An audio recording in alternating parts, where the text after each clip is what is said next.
નમસ્કાર દર્શક મિત્રો, @ગુજરાતમાં આપનું સ્વાગત છે। રાજ્યમાં અસામાજિક તત્વોનો આતંક ખૂબ જ વધી રહ્યો હોય તેવી પરિસ્થિતિ સર્જાઈ ગઈ છે।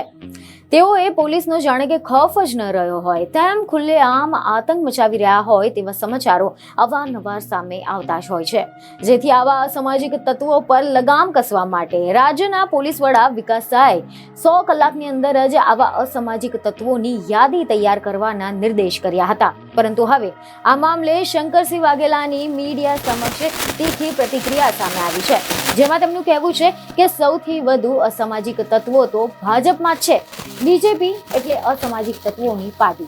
હવે આપણે આના વિશે ડિટેલમાં વાત કરીશું। તો અહેવાલ એવા મળી રહ્યા છે કે અમદાવાદમાં શંકરસિંહ વાઘેલાની પ્રજાશક્તિ ડેમોક્રેટિક પાર્ટીના નવા કાર્યાલયનું ઉદ્ઘાટન કરવામાં આવ્યું હતું અને આ કાર્યક્રમ બાદ તેમને એક પ્રેસ કોન્ફરન્સનું આયોજન કર્યું હતું, જેમાં તેમણે ભાજપના અત્યારના શાસનને લઈને કેટલાય પ્રહારો કર્યા હતા। તેમણે જણાવ્યું કે ભાજપના રાજમાં જ આ બધું થાય છે તેવું નથી, પરંતુ ભાજપ જ અસામાજિક તત્વોની પાર્ટી છે।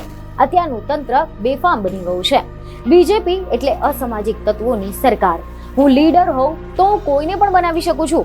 આપણે વર્ષ 2027ના વિધાનસભાના લક્ષ્યને લઈને ચાલી રહ્યા છે। ચૂંટણીનું પરિણામ ગમે તે હોય, હાર જીત મહત્વની નથી, પરંતુ એ લોકોની વચ્ચે આવવું એ મહત્વનું છે। અમારી પાર્ટીમાં હું વધારે મહિલાઓને ટિકિટ આપવાના સમર્થનમાં છું, કારણ કે જો મહિલાઓ રણચંડી બને તો કોઈનું ન રાખે।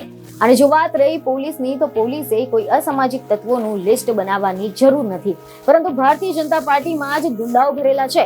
એ પ્રવેશ એવા લોકોને આપે છે કે જેનું બેકગ્રાઉન્ડ આ પ્રકારનું રહ્યું હોય। બીજને ખબરો સાથે ફરી મળીશું। ધન્યવાદ।